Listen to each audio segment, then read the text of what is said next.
देश के नौजवानों साथियों सभी का स्वागत अभिनंदन है, अभिनंदन है। सभी मित्र आ जाइए। नमस्कार नमस्कार नमस्कार। मात्रक और मापन की इस विशेष कड़ी में हम पढ़ चुके हैं बहुत ही ज़बरदस्त तरीके से। बहुत से पॉइंट हमने डिस्कस कर लिए हैं। मैं बढ़ रहा हूँ निरंतर आगे इस सफ़र के इस सुहाने पल में। Very good evening, very good evening. सभी मित्र आइए। और मैं कुछ क्वेश्चंस स्पेशल लेकर आया हूं मेरे मित्र, और इन क्वेश्चंस का बहुत गहरा रोल है और ये आपकी परीक्षा में भी खूब आए हुए हैं। पहले मैं एक क्वेश्चंस आपको दे रहा हूं। ये क्वेश्चन आपको मुझे करके बताना है और ये ईयरली परीक्षा में पूछा गया है। ईयरली एग्ज़ाम में ये क्वेश्चन आया है। जल्दी से मुझे एक बार करके बताइए, जल्दी से, फिर मैं सार्थक अंक के कॉन्सेप्ट को ख़त्म करके आगे बढ़ रहा हूँ। फटाफट मुझे करके बताओ, जल्दी से ये क्वेश्चन करके बताओ। Hurry up hurry up hurry up.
क्या आंसर आ गया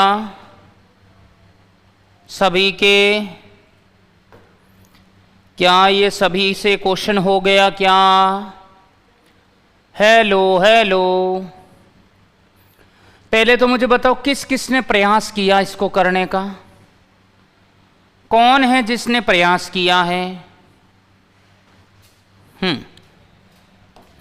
देखिए कैसे भाई, वास्तविक गैस की अवस्था में तांडर नहीं है, ये वॉन्डर है। वॉन्डर वॉल गैस समीकरण दे रखी है।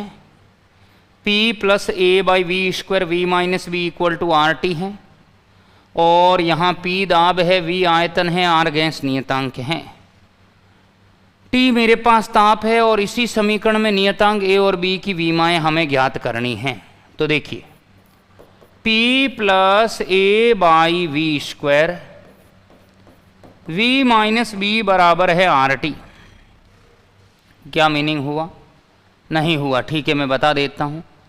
हमने एक सूत्र पढ़ा था, विमीय समांगता का सिद्धांत, और विमीय समांगता का सिद्धांत ये कहता है कि दाब में दाब ही जुड़ेगा, आयतन में आयतन ही जुड़ेगा, दाब में से दाब ही घटेगा, आयतन में से आयतन ही घटेगा।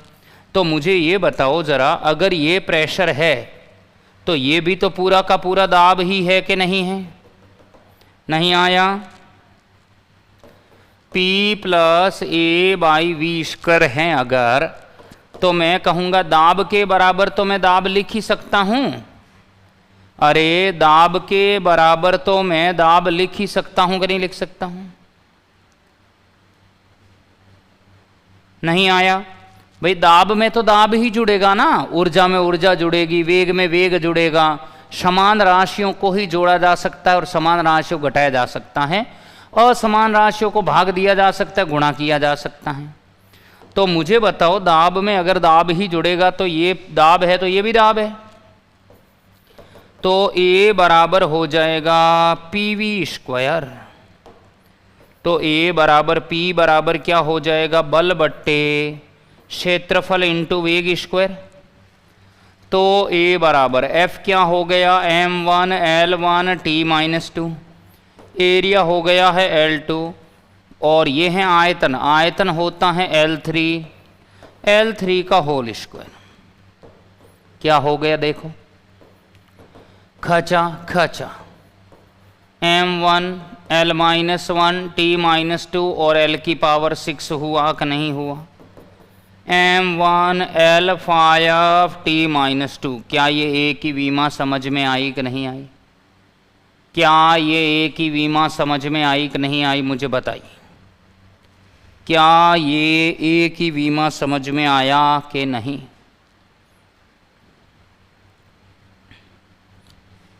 क्लियर है क्या? क्या ये क्लियर हैं, बताओ मुझे। तो चलूं बताइए, क्या ये क्लियर हुआ? ये ए की विमा क्लियर हुई क्या? यस सर मेरे आया, ठीक है भाई, बहुत बढ़िया बहुत बढ़िया, यस।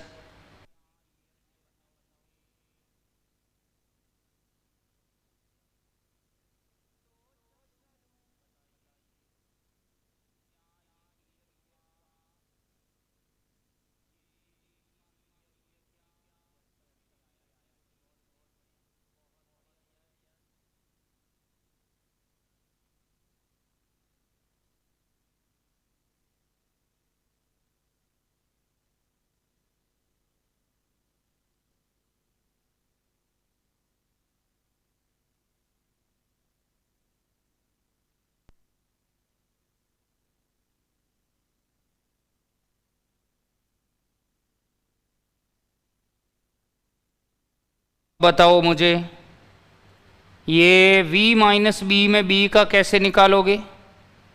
v माइनस बी है, तो मुझे बताओ v माइनस बी है तो आयतन में से तो आयतन ही घटेगा ना, आयतन में से तो आयतन ही घटेगा। अगर ऐसा हुआ तो मुझे ये बताइए आयतन बराबर b होगा कि नहीं होगा? बिल्कुल होगा, बिल्कुल होगा। तो b की विमा मुझे चाहिए, m0 l3 t0 होगा कि नहीं होगा? तो b की विमा क्या होगी, m0 l3 और t0 होगा। क्या यहाँ तक समझ में आया? l6 कैसे आया संगीता जी? l6 नहीं आया है, l6 यहाँ पे ये l3 था ना, इसका स्क्वायर हुआ है, फिर ये इसमें से घट गया है, तो फाइनली l5 आया हुआ। क्या ये क्लियर है? जूही यादव के बुक में है, बुक में है क्या? कहाँ है बताओ। क्या ये क्वेश्चन हो जाएगा? बहुत प्यारा क्वेश्चन था। अब मैं टॉपिक में आ जाता हूँ और उस टॉपिक को मैं पहले फिनिश कर देता हूँ, टॉपिक को मैं फिनिश कर देता हूँ, फिर पाठ्य पुस्तक प्रश्न में हम चलेंगे। देखिए हमारा टॉपिक चल रहा है सार्थक अंकों को पूर्णांकित करने के नियम। सार्थक अंकों को पूर्णांकित करने के नियम क्या मीनिंग है कि भाई सार्थक अंकों को आप पूर्णांकित कर रहे हो तो इसके लिए क्या क्या नियम हैं। आ गया v बराबर b कैसे हुआ? नवीन मेरे सखा, आयतन में से आयतन ही घटेगा, तो v भी आयतन है b भी आयतन है, b की विमा लानी है तो v बराबर b कर दिया अपन ने।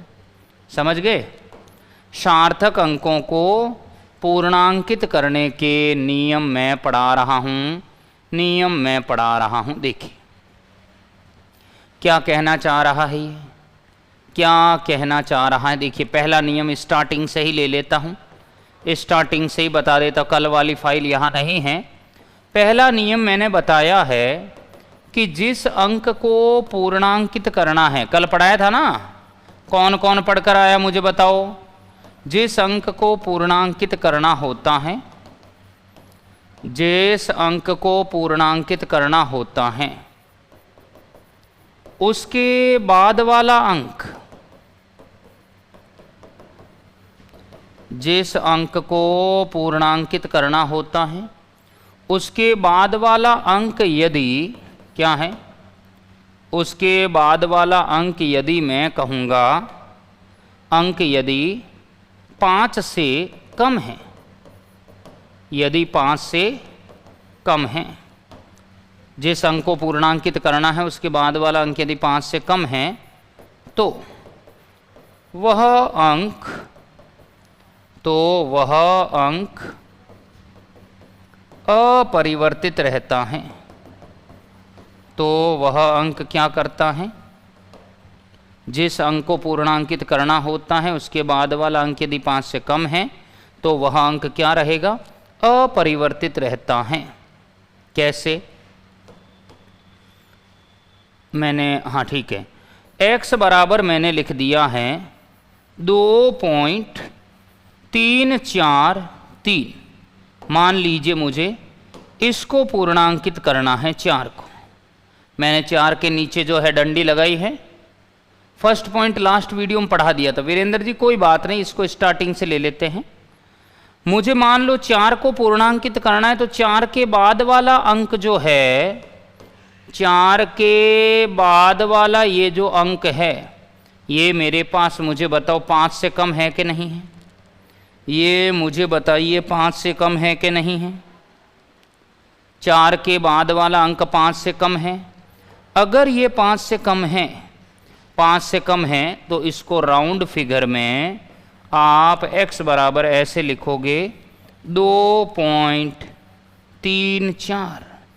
बरसो ना बरसो ना, क्या ये नहीं आया, क्या ये नहीं आया, कविता जी ने कर लिया।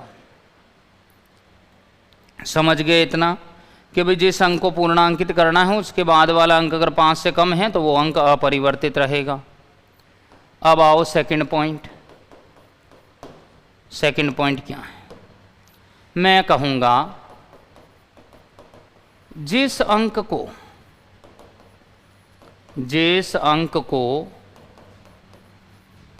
पूर्णांकित करना होता है,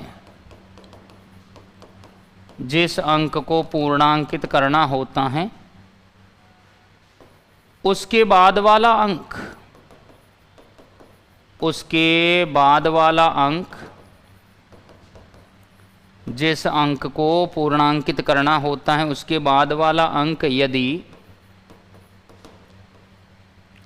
उसके बाद वाला अंक यदि मैं कहूँगा 5 से अधिक है, क्या है, उसके बाद वाला अंक यदि 5 से अधिक हैं तो क्या हो जाएगा कि भाई जिस अंक को पूर्णांकित करना है उसके बाद वाला अंक यदि 5 से अधिक हैं तो उस अंक में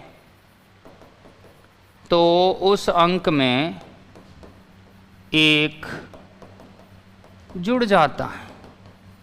समझ में आया? तो उस अंक में क्या हो जाएगा, एक जुड़ जाता है। क्या ये क्लियर है कि भाई जिस अंक को पूर्णांकित करना है उसके बाद वाला अंक यदि 5 से अधिक है तो उस अंक में एक जुड़ जाता है। x बराबर 2 मैं कहूँगा 3, 4 और 6 हैं। मान लीजिए मुझे इसको पूर्णांकित करना है, समझ गए? मैं कहूँ उसके बाद वाला अंक 5 से अधिक है तो मैं कहूँगा मुझे इसको पूर्णांकित करना है। अब इसके बाद वाला अंक 5 से अधिक है कि नहीं है? संगीता जी, राउंड ऑफ का मतलब होता है कि आप लास्ट जो 3, 4 अगर दशमलव के बाद वैल्यू आ रही है तो उसको लास्ट डिजिट की फॉर्म में क्या लिख सकते हैं, ये मतलब है। तो अगर मैं कहूँ जिस अंक को पूर्णांकित करना है उसके बाद वाला अंक अगर 5 से अधिक है तो देखो इसके बाद वाला अंक 5 से अधिक है, तो इस अंक में 1 जुड़ेगा। समझ आया? तो क्या हो जाएगा, x बराबर 2.35 बन जाएगा। कौन है जिसको नहीं आया बताइए? Hurry up hurry up hurry up. क्या ये कॉन्सेप्ट समझ में आया? क्या ये कॉन्सेप्ट समझ में आया बताइए मुझे जल्दी से। हाँ डीराम हो गया, समझ लीजिए हो गया, क्लियर है, आ गया। ओके चलिए आगे बढ़ता हूँ। तीसरा पॉइंट, जिस अंक को पूर्णांकित करना होता है, मैं कहूँगा जिस अंक को पूर्णांकित करना होता है उसके बाद वाला अंक यदि 5 है, बाद वाला अंक यदि 5 है, क्या बोला भाई? जिस अंक को मुझे पूर्णांकित करना है उसके बाद वाला अंक यदि 5 है और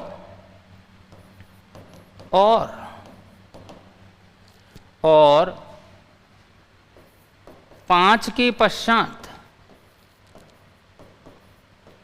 उसके बाद वाला अंक यदि क्या है 5 है और 5 के पश्चात क्या हो रहा है, उसके बाद वाला अंक यदि 5 है और 5 के पश्चात मैं कहूँगा 5 के पश्चात कोई अशून्य अंक है, क्या आ रहा है, कोई अशून्य अंक है, तो क्या होगा, तो उस अंक में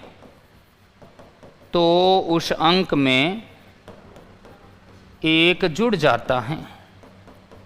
क्या ये समझ आया कि भाई जिस अंक को मुझे पूर्णांकित करना है उसके बाद वाला अंक यदि 5 है और 5 के बाद कोई अशून्य अंक है तो उस अंक में क्या हो जाएगा, 1 जुड़ जाएगा।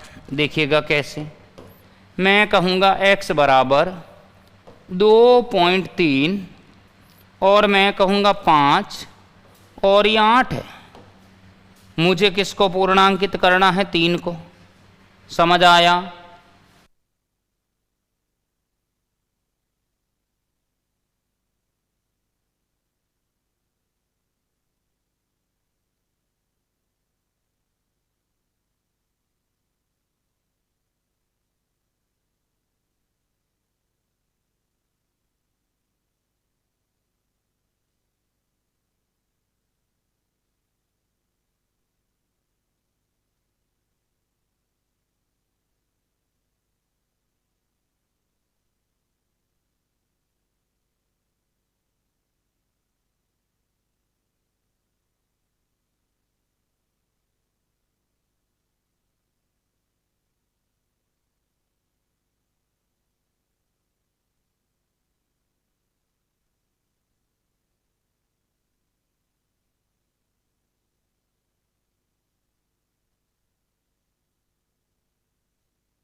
नहीं आया?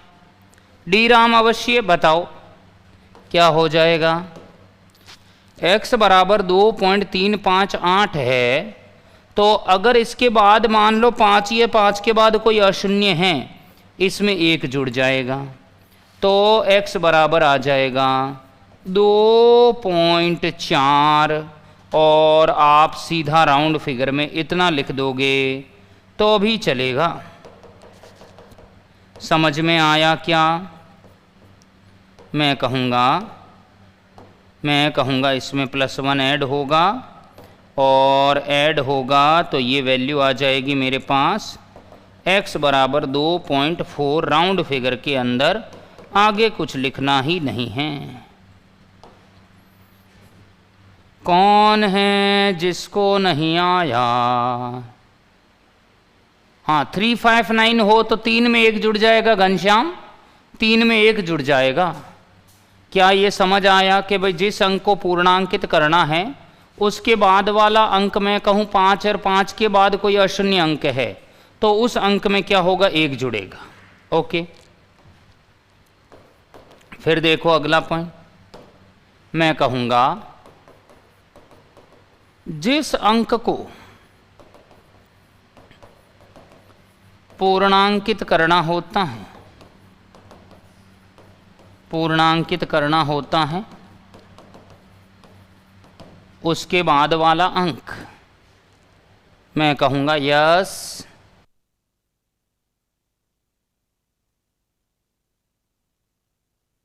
पूर्णांकित करना होता है उसके बाद वाला अंक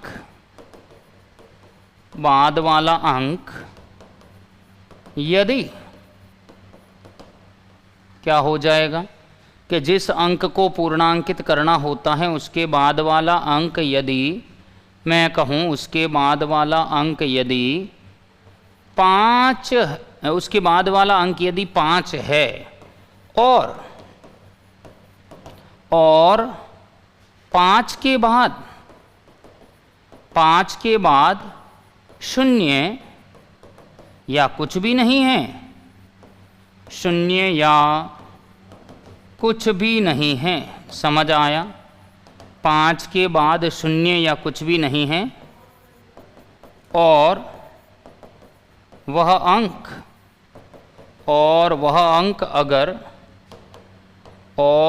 अंक यदि सम है और वह अंक यदि क्या है? सम है। हाँ आरू जी सही कह रहे। और वो अंक यदि सम है तो वह अंक अपरिवर्तित रहेगा। समझ में आया? तो वह अंक अपरिवर्तित रहता है। क्या ये क्लियर है कि भाई जिस अंक को पूर्णांकित करना होता है उसके बाद वाला अंक यदि 5 है और 5 के बाद 0 और कुछ भी नहीं है और वो अंक यदि सम है तो वो अंक क्या रहेगा? अपरिवर्तित रहेगा। चौथा पॉइंट है ये, 5वां नहीं। अच्छा चौथा पॉइंट है क्या? चौथा कर दो, सुन लो जरा। ओके, क्या हो रहा है? x बराबर है 2.3, ठीक है, और 5, इतना ही है, आगे कुछ भी नहीं है, पर ये काम नहीं चलेगा, ऐसे लेना पड़ेगा। x बराबर है 2.2 और 5 ऐसे है। और मान लीजिए मुझे जिसको राउंड ऑफ करना है, मुझे राउंड ऑफ किसको करना है? इस 2 को करना है। तो 2 को राउंड ऑफ करना है तो ये सम है तो ये अंक एज इट इज पड़ा रहेगा, 2.2 इसका आंसर आ जाएगा। समझ आया कि नहीं? आरती जी 2.250 है तो भी 2.2 ही रहेगा। नहीं आया क्या? देखिए रूल क्या है कि भाई जिस अंक को पूर्णांकित करना उसके बाद वाला अंक 5 है और 5 के बाद या तो 0 है या कुछ भी नहीं है और वो अंक अगर सम है तो ऐसे ही रहेगा, अगर सम है तो फिर वो ऐसे ही बना रहेगा। हरदयाल जी 1.007500 में 1 2 3 4 5 होंगे हरदयाल, 5 होंगे हरदयाल जी। क्या ये समझ आया सभी को? चलूं क्या आगे? इसमें मैं आ रहा हूं आरुष जी, अभी इसमें आ रहा हूं, रुकिए। यस, आगे देखो क्या हो रहा है। 5th पॉइंट देखो। मैं कहूंगा कि मुझे जिस अंक को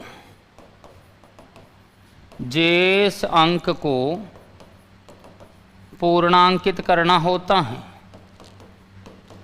जिस अंक को पूर्णांकित करना होता है उसके बाद वाला अंक, उसके बाद वाला अंक यदि जिस अंक को पूर्णांकित करना होता है उसके बाद वाला अंक यदि 5 है, 5 है और 5 के बाद 0 या कुछ भी नहीं है, 5 के बाद 0 या कुछ भी नहीं है, 5 के बाद 0 या कुछ भी नहीं है, 5 और 5 के बाद 0 कुछ भी नहीं है, और वह अंक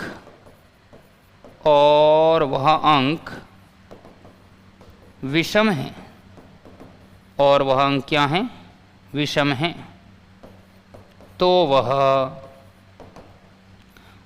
अंक विषम है, तो वह मैं कहूँगा और कुछ भी नहीं है, और वह अंक विषम है, तो उस अंक में क्या हो जाएगा? तो उस अंक में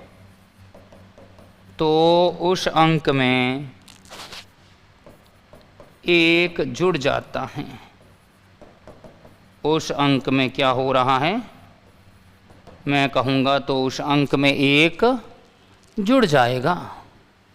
हाँ, लिख सकते हैं प्रमोद जी, लिख सकते हैं। अगर मैं कहूँगा 5 है और 5 के बाद 0 या कुछ भी नहीं है और वो अंक अगर विषम है तो उस अंक में 1 जुड़ेगा, ये श्योर हो गया। मैंने कहा जैसे x बराबर 2.3 और 5 ही हैं बस, तो क्या हो जाएगा? मुझे इस अंक को पूर्णांकित करना, इसके बाद वाला अंक 5 है, तो ये अंक विषम है, इसमें 1 जोड़ना है। क्या आएगा बताइए? x बराबर होगा 2.4। क्या ये समझ में आया? क्या ये समझ में आया? मुझे बताइए। Hurry up, hurry up, hurry up, hurry up. Yes.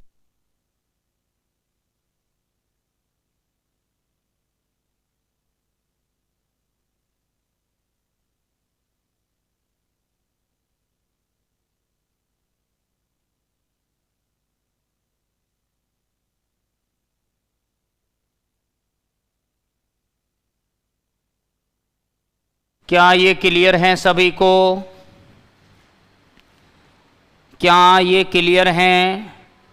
तो मेरे मित्रों, इसी के साथ हमारा ये चैप्टर सेकंड खत्म हुआ। 2.45 हो, 4-5 हो तो 2.4 ही होगा। 4 सम है ना, 4 सम है। क्या ये क्लियर हुआ बताइए सभी को? यहाँ पर हमारा ये चैप्टर फिनिश हुआ मेरे मित्र। हम और आगे बढ़ेंगे। चलिए, ये चैप्टर हमारा यहाँ पे कंप्लीटली फिनिश्ड हो गया है। मैं अब पाठ्य पुस्तक प्रश्नों में जाता हूँ। कई प्रश्न आपके हटा दिए गए हैं, कई प्रश्न आपके रखे भी गए हैं। कौन कौन से क्वेश्चन हमें करने हैं ज़रा देखिए। ये उदाहरण दिए गए हैं, ये उदाहरण हैं हमारे पास।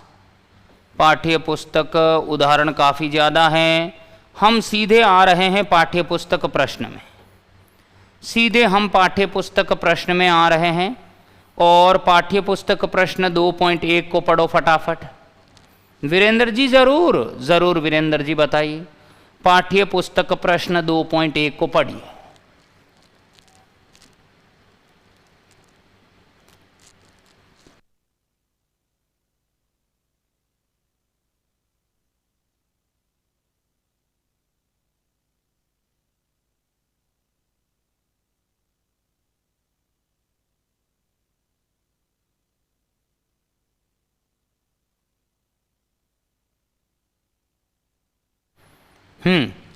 पढ़ लिया। पाठ्य पुस्तक प्रश्न 2.1 कह रहा रिक्त स्थान को भरना है।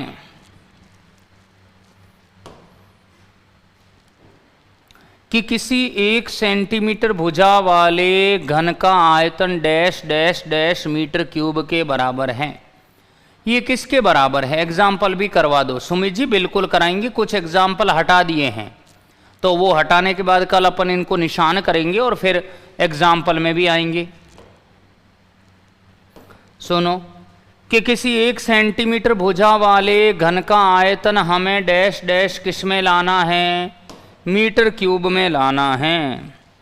पहला ऑप्शन इसमें आइए, घन की भुजा क्या है?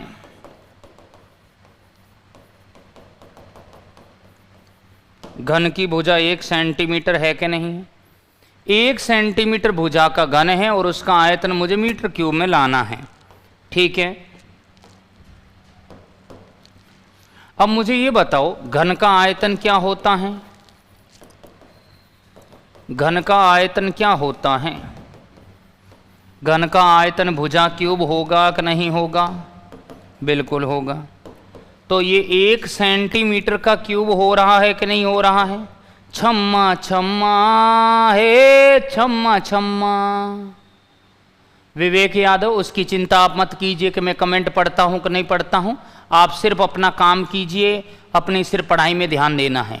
कई मित्र जो है अपने नाम को लेवाने के चक्कर में बार बार जो है कमेंट करते, मेरा नाम लो, मेरा कमेंट पढ़ो। तो बिल्कुल सख्त आदेश है, हमें ऐसा नहीं करना है। हाँ, और मैं नाम नहीं लूँगा, मैं ना ही कमेंट पढ़ूंगा। अगर ऐसा कोई विद्यार्थी कह रहा है कि मेरा कमेंट पढ़ो, मेरा कमेंट पढ़ो, तो उसका कमेंट हम नहीं पढ़ पाएंगे। अगर कोई ऐसा बार बार बोल रहा है तो ठीक है।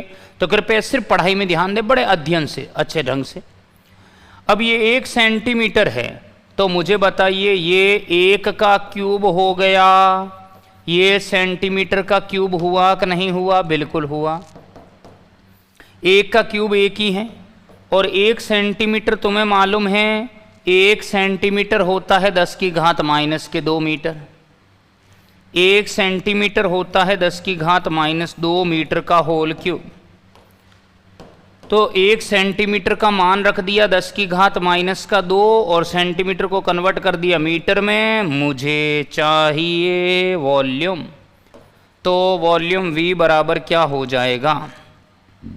मैं कहूँगा 1 10 की घात -6 और ये होगा मीटर क्यूब। कौन है जिसको नहीं आया? कौन है जिसको नहीं आया? कौन है जिसको नहीं आया?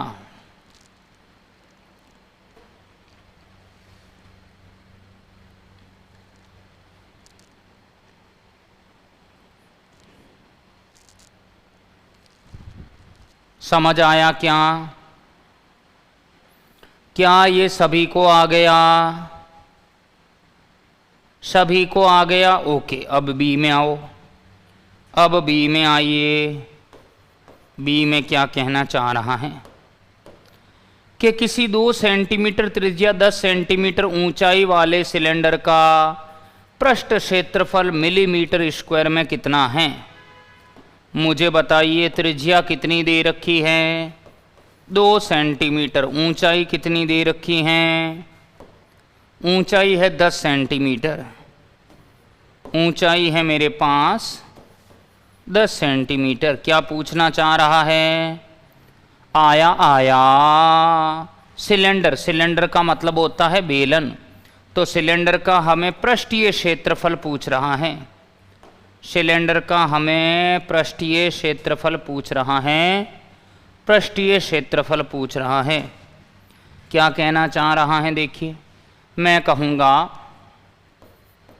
क्या आपको मालूम है सिलेंडर का पृष्ठीय क्षेत्रफल कितना है?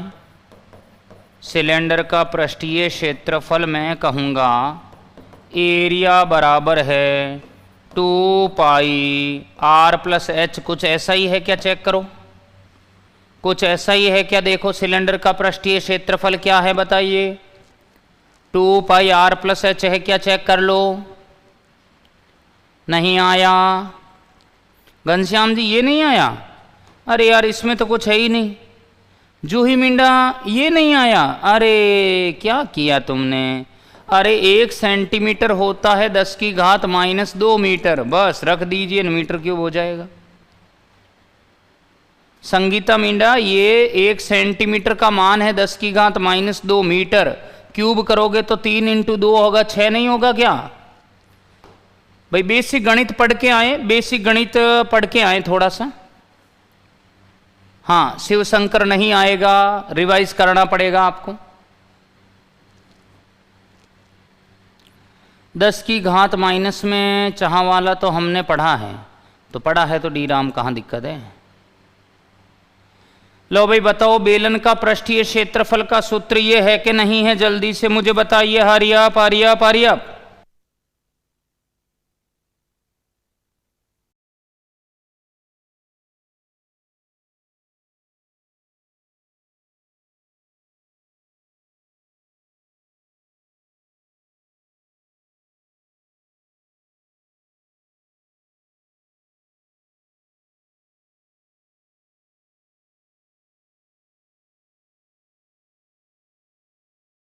क्लियर है क्या।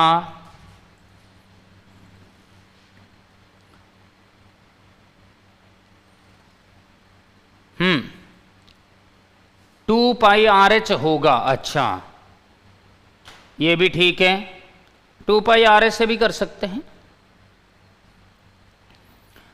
वहां वाले फॉर्मूले तो नहीं पढ़े, कौन से वहां वाले। 2πRH होगा, हाँ हाँ उससे भी कर सकते हैं। और मुझे ये बताइए, हाँ नवीन जी बिल्कुल सही कह रहे हैं, इसका मतलब आपने 10th में सही नहीं पढ़ा है। ये ऐसे नहीं होता है, एरिया बेलन का पृष्ठीय क्षेत्रफल होता है 2πr + h होता है, 2πr + h होता है। वक्र पृष्ठ 2πr है, संपूर्ण होता है 2πr + h, बिल्कुल सही है। गलत बता रहे हैं मेरे मित्र, 2πr + h होता है। कविता जी बिल्कुल सही कह रहे हैं। लो भाई अब इसको सॉल्व करना है, तो पहले इसको सॉल्व कर लीजिए। ये किस में आ रहा है, पहले इसको सॉल्व कर लीजिए। अब आप देखोगे ये दोनों किस में हैं, ये दोनों भी सेंटीमीटर में है, ये भी सेंटीमीटर में है, चलेगा चलेगा चलेगा। एरिया बराबर 2πr + h होगा कि नहीं होगा। ये 2 हो गया, ये 3.14 हो गया, और r हो गया है मेरे पास 2 सेंटीमीटर। ठीक है, r हो गया है मेरे पास 2 सेंटीमीटर। और यहाँ हो जाएगा 2 + 10 सेंटीमीटर। कितना आ रहा है, सॉल्व करके बताओ एक बार, फटाफट फटाफट सॉल्व करो। कितना आ रहा है, 12 12 दूना 24, 24 दूना 48, तो 48 × 3.14 करो तो 528 आ रहा है। एक बार चेक करो, 12 12 दूना 24, 24 दूना 48 × 3.14 कीजिए।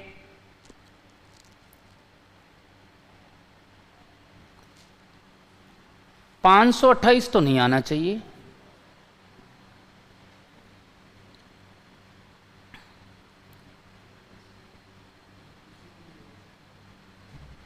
हाँ हाँ सेंटीमीटर को मीटर में अभी बदलेंगे, रुकिए रुकिए, थोड़ा रुकना पड़ेगा। इसको गुणा करके बताइए मुझे। 48 को 3.14 से गुणा करो,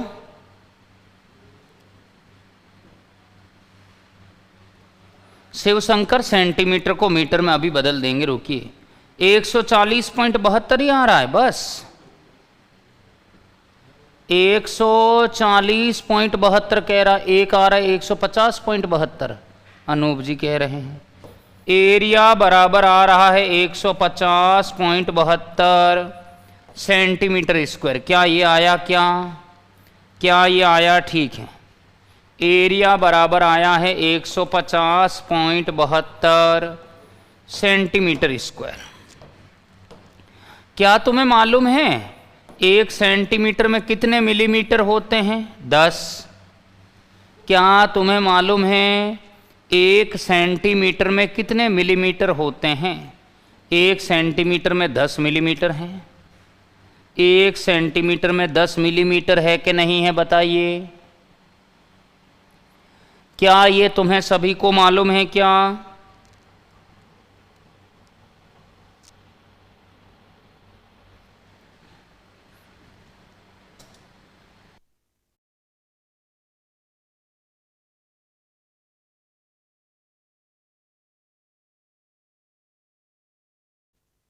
नहीं आया?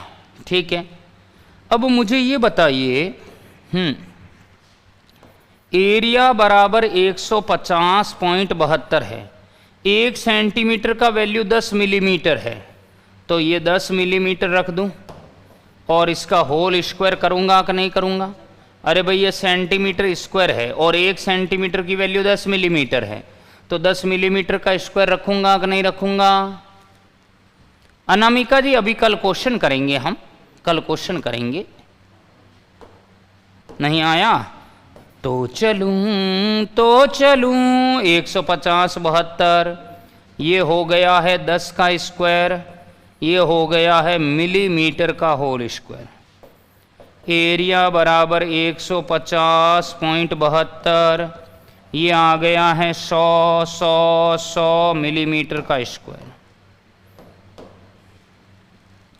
नहीं आया? नहीं आया? शोभाराम कहाँ नहीं आया मिंडा? 1 सेंटीमीटर का मान रख दिया 10 मिलीमीटर, 10 का स्क्वायर हो गया, ये मिलीमीटर का स्क्वायर है ही है, 10 का स्क्वायर 100 हो गया, ये मिलीमीटर का स्क्वायर 10 को मैं इससे गुणा कर रहा हूँ, 1572 आ रहा है। एरिया बराबर आ रहा है, मैं कहूँगा 150, पॉइंट हटाया कट गया 72 मिलीमीटर स्क्वायर। कौन है जिसको नहीं आया?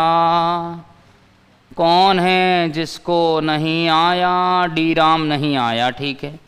डी राम मिंडा देखो, वापस देखो, वापस देखो, हमने क्या किया है, बेलन का पृष्ठीय क्षेत्रफल 2πr + h लिया है और एरिया बराबर होता है 2πr r + h।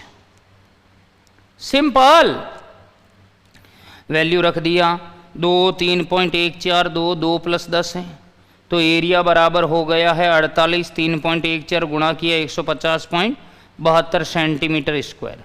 अब ये एरिया आ गया, 1 सेंटीमीटर होता है 10 मिलीमीटर, 10 मिलीमीटर का वैल्यू यहाँ रख दिया 10 मिलीमीटर का स्क्वायर, 150.72 10 का स्क्वायर मिलीमीटर का स्क्वायर, 150.72 ये हो गया 100 मिलीमीटर का स्क्वायर, फिर आ गया 1572 मिलीमीटर स्क्वायर।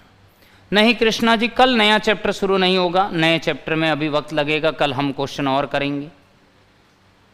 बताइए समझ आया? ओके।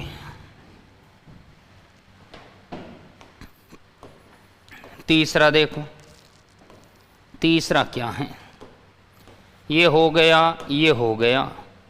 तीसरा क्या कह रहा है कि कोई गाड़ी 18 किलोमीटर प्रति घंटा की चाल से चल रही है, तो ये 1 सेकंड में कितने मीटर चलती हैं हमें बताना है। कोई गाड़ी है वो 18 किलोमीटर प्रति घंटा की चाल से चल रही है, तो मैं यहाँ पर कहूँगा गाड़ी की चाल, गाड़ी की चाल, गाड़ी की चाल v कितनी है बताइए? 18 किलोमीटर प्रति घंटा।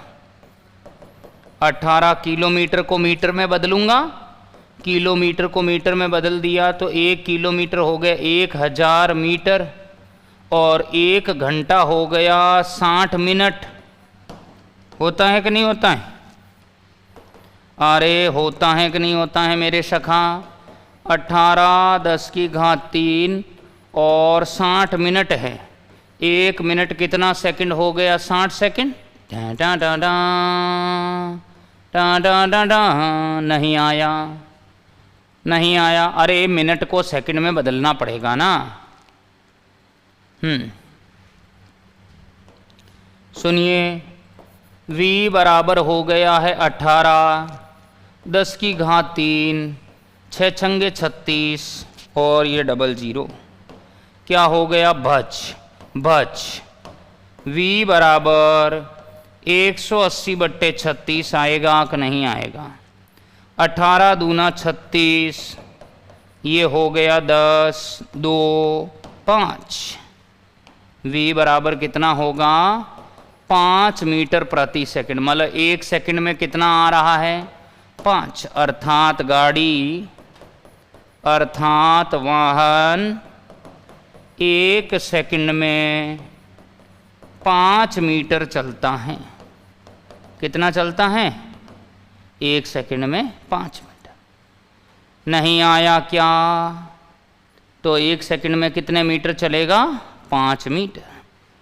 डी ऑप्शन में आइए, डी ऑप्शन में आइए।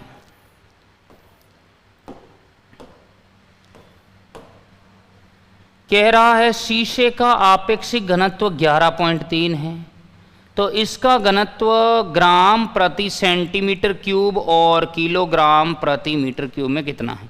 मेरे मित्र, शीशे का घनत्व दिया है, क्या पता चलता है? कौन सा फॉर्मूला लेना है? अनामिका जी पूछ रहे हैं। ये अनामिका जी प्रैक्टिस से आती है चीजें, प्रैक्टिस से। जियान सैनी किलोमीटर प्रति घंटा को मीटर पर सेकंड बदलना, 5/18 सीधा गुणा कर दो, सीधा आ जाएगा। सुनील जी आ जाएगी, वो भी आ जाएगी। शीशे का आपेक्षिक घनत्व दिया गया है।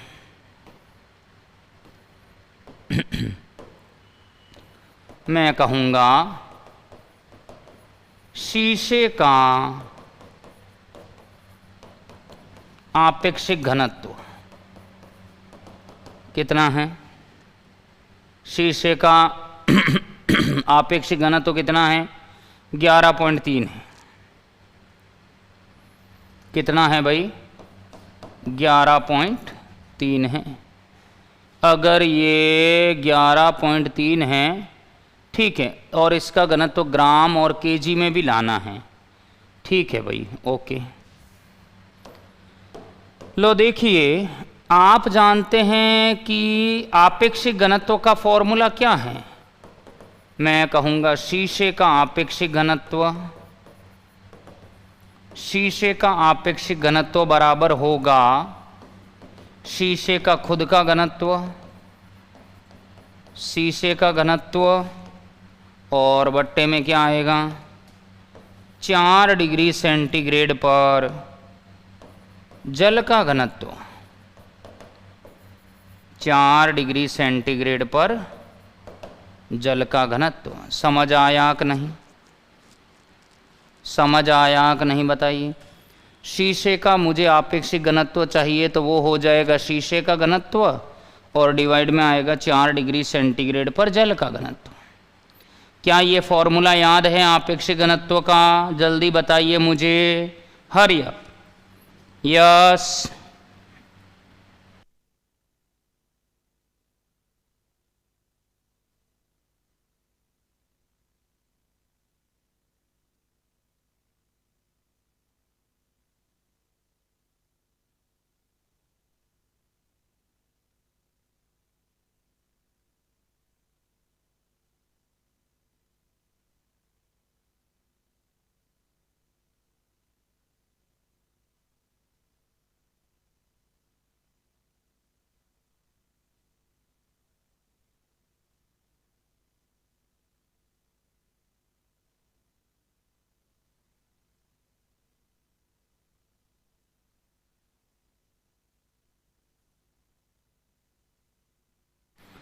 क्लियर है क्या?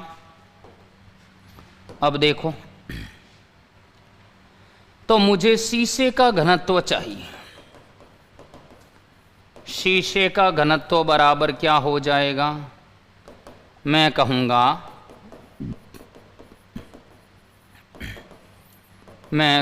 शीशे का आपेक्षिक घनत्व, मैं कहूँगा शीशे का आपेक्षिक घनत्व 4 डिग्री सेंटीग्रेड पर जल का घनत्व। समझ आया कि नहीं? अब सवाल है कि जल का घनत्व कितना है? जल का घनत्व जो है, जल का घनत्व है 10⁻³ केजी प्रति मीटर क्यूब। फिक्स वैल्यू है, याद रखनी है। हरदयाल जी क्या कह रहे हैं? क्या कह रहे हैं एक बार फिर से ये लो। देखिए ये तो आपेक्षिक घनत्व का फॉर्मूला है हरदयाल मींडा, कि शीशे का घनत्व डिवाइड में हो जाएगा 4 डिग्री सेंटीग्रेड पर जल का घनत्व। शीशे का घनत्व आएगा बराबर शीशे का आपेक्षिक घनत्व इंटू 4 डिग्री सेंटीग्रेड पर जल का घनत्व। जल का घनत्व हो जाएगा 10⁻³ kg प्रति मीटर क्यूब। अब मैं अगर इससे गुणा कर दूं, शीशे का घनत्व नहीं आएगा, मैं कह दूंगा क्या होगा। देखिए शीशे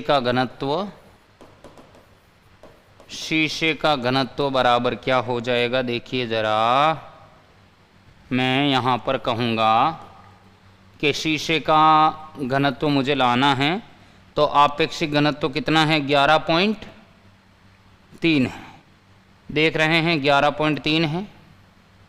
11.3 बट्टे गुणे में 10⁻³ 1000 आया कि नहीं आया, तो रो बराबर आ रहा है 11.3 10⁻³ kg प्रति मीटर क्यूब। हाँ, अरे निर्भय मींडा नहीं आया, ये तो डिवाइड में था फॉर्मूला, मल्टीप्लाई क्यों हो गया। हिमांशु मींडा शीशे का घनत्व लाना है, वो फॉर्मूला आपेक्षिक घनत्व था। बहुत बढ़िया निर्भय मींडा, बहुत अच्छा, शानदार। आंखों में नींदें बहुत है निर्भय, सोना नहीं है, ये वक्त है कुछ करने का, इसे खोना नहीं है। और नींद तभी आएगी जब लक्ष्य अपना कमजोर होगा। समझ आया। मैंने शीशे का घनत्व निकाला है तो इनको वज्र गुणा कर दिया दोनों का। ये शीशे का घनत्व 4 डिग्री सेंटीग्रेड पर जल का घनत्व बराबर शीशे का घनत्व आया कि नहीं आया। टेस्ट भी होगा। नहीं समझे अभी भी। सर ये क्या है MI, विवेक जी क्या MI, रो है ये तो। इसमें वाटर कहाँ से आया। शिव शंकर जी, वो आपेक्षिक घनत्व हमेशा जल के सापेक्ष ही मापा जाता है, और यही आपेक्षिक घनत्व का फॉर्मूला है जो मैंने आपको लिखाया। शीशे का आपेक्षिक घनत्व बराबर होगा शीशे का घनत्व बट्टे 4 डिग्री सेंटीग्रेड पर जल का घनत्व। पता कैसे चलेगा किसमें कौन सा फॉर्मूला लगाना है ये तो प्रैक्टिस से आएगा, धीरे धीरे आएगा, एकदम नहीं आएगा। पूरी जब 11th पढ़ोगे, क्वेश्चन करोगे, समझोगे, तब आएगा ये। तो चलूं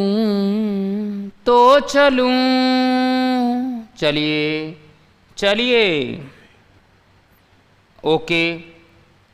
तो ये तो आया है 11.3 10⁻³ kg। तो हमने यहाँ तक तो हम पहुँच गए। देखिए ये वाली वैल्यू में तो लेकर आ गया, पर इसको इसमें भी लाना है, इसको इसमें भी लाना है, ग्राम प्रति सेंटीमीटर क्यूब में भी लाना है, ग्राम प्रति सेंटीमीटर क्यूब में भी लाना है। अब देखो 11.3 10⁻³ kg है, मुझे इस kg बट्टे मीटर क्यूब को चेंज करना है। kg बट्टे मीटर क्यूब को कैसे चेंज करूँगा। 11.3 है और 10⁻³ है, 1 kg बराबर 1000 ग्राम, 1 मीटर बराबर 100 सेंटीमीटर। क्या ये नहीं आया। संगीता जी ऐसा कुछ नहीं है, आप तो बस मेहनत कीजिए, सब हो जाएगा। नया चैप्टर हम मंडे से शुरू करेंगे। कल मैं और क्वेश्चन करवाऊंगा। बताइए, ये हमें kg पर मीटर क्यूब को ग्राम सेंटीमीटर क्यूब में लाना है, तो 1 किलोग्राम 1000 ग्राम और 1 मीटर 100 सेंटीमीटर। अब ऊपर क्यूब है तो क्यूब रहेगा। 11.3 कितना आया है, 10⁻³ ये आ गया है 1000 ग्राम। इसका मैं नीचे क्यूब करूं तो ये 100 है, 100 मतलब 10⁻² है, तो 10⁻² सेंटीमीटर का मैंने क्यूब कर दिया। 11.3 10⁻³ ये 1000 ग्राम हो गया, और ये 10⁻6 सेंटीमीटर क्यूब हो गया। नहीं आया क्या? नहीं आया। देखिए 3 जीरो तो इससे गया, बचीड़ बचीड़, 3 जीरो इससे गया, बचीड़ बचीड़। ये तूने क्या किया? टन टन टन टन टन टन। नहीं आया। क्या ये नहीं आया? मुझे बताइए, क्या ये नहीं आया? बताइए, क्या ये नहीं आया? जल्दी से जल्दी से जल्दी से।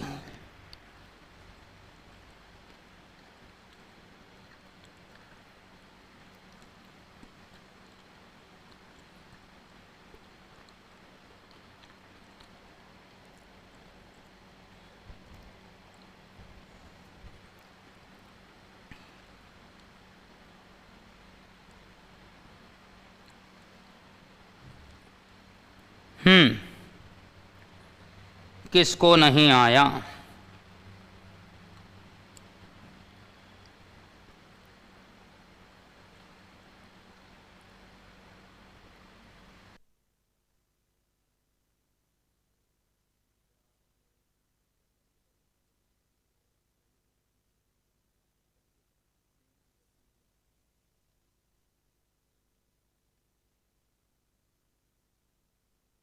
गौतम जी अभी भी नहीं आया? एक बार फिर से बताना। गौतम जी देखिए सीधा सा कॉन्सेप्ट है, ये जो दिया है ना ग्राम किलोग्राम, इसको लिख दो 1000 ग्राम। ये दिया है मीटर तो 100 सेंटीमीटर क्यूब है तो क्यूब लगा दो।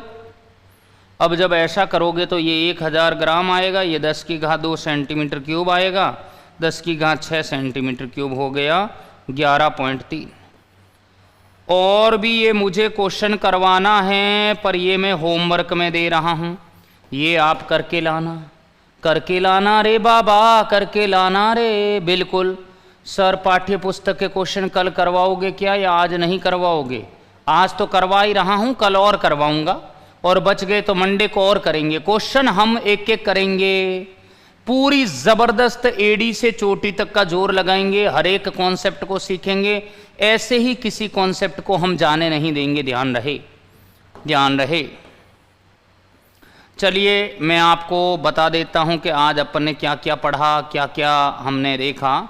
सार्थक अंकों को पूर्णांकित करने के नियम हमें देखने हैं। शोभाराम जी बहुत बढ़िया, कि भाई जिस अंक को पूर्णांकित करना है उसके बाद वाला अंक अगर 5 से कम है तो वो अंक अपरिवर्तित रहेगा। जैसे 2.343 है, मुझे इसको पूर्णांकित करना, आगे वाला अंक 5 से कम है तो ये एज इट इज पड़ा रहेगा। जिस अंक को पूर्णांकित करना उसके बाद वाला अंक अगर 5 से अधिक है, ये वाला, इसको करना है ना, आगे 5 से अधिक अंक आ रहा है तो इसमें 1 जुड़ जाएगा, 2.35। जिस अंक को पूर्णांकित करना होता है उसके बाद वाला अंक जो है अगर 5 है और 5 के बाद कोई अशून्य अंक है, मान लीजिए मुझे इसको पूर्णांकित करना है और इसके बाद वाला अंक क्या है? 5 है, ठीक है। बाद वाला अंक अगर 5 है और 5 के बाद क्या है, मैं कहूँगा कोई अशून्य अंक है, तो इस अंक में 1 जुड़ेगा, 1 जुड़ेगा तो x बराबर आएगा 2.4। फिर मुझे जिस अंक को पूर्णांकित करना है उसके बाद वाला अंक अगर 5 है और 5 के बाद शून्य या कुछ भी नहीं है, और अगर वो अंक यदि सम है तो वो अंक अपरिवर्तित रहता, सम है तो 2.25 है, और ये सम है, बाद वाला अंक 5 है, बाद वाला अंक क्या है? 5 है, और ये अंक सम है तो ये ऐसे ही पड़ा रहेगा, इसमें कोई चेंज नहीं आएगा। बहुत बढ़िया, शानदार शानदार शानदार। फिर मुझे बोला कि जिस अंक को पूर्णांकित करना है उसके बाद वाला अंक अगर 5 है, 5 के बाद शून्य या कुछ भी नहीं है, और अगर वो अंक विषम है तो 1 जुड़ेगा। देखो 2.35 है, 3.5 है, और इसके बाद 5 के बाद शून्य कुछ भी नहीं है और अंक ये विषम है तो 1 जुड़ेगा, 2.4 आएगा। कौन है जिसको नहीं आया? बताइए, hurry up hurry up hurry up hurry up.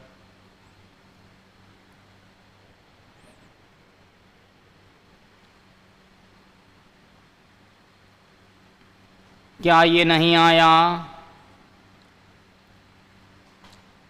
बताइए। तो मेरे मित्रों यहाँ तक आपको समझ आया होगा। मैं कल और क्वेश्चन करवाऊंगा और मैं प्रश्नों को लेकर आऊँगा। इतना आप पढ़ें, बेहतरीन करें, अच्छे से पढ़ें, ज्ञान पूरा ध्यान लगाकर पढ़ें। और आगे मैं और बढ़ूँगा। आज के लिए मैं इतना ही रखता हूँ। अगली कड़ी में अभिनंदन रहेगा।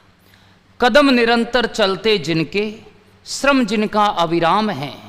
कदम निरंतर चलते जिनके, श्रम जिनका अविराम है। विजय सुनिश्चित होती है उनकी, यही घोषित परिणाम है, यही घोषित परिणाम है। Thank you, take care, bye bye, जय हिंद।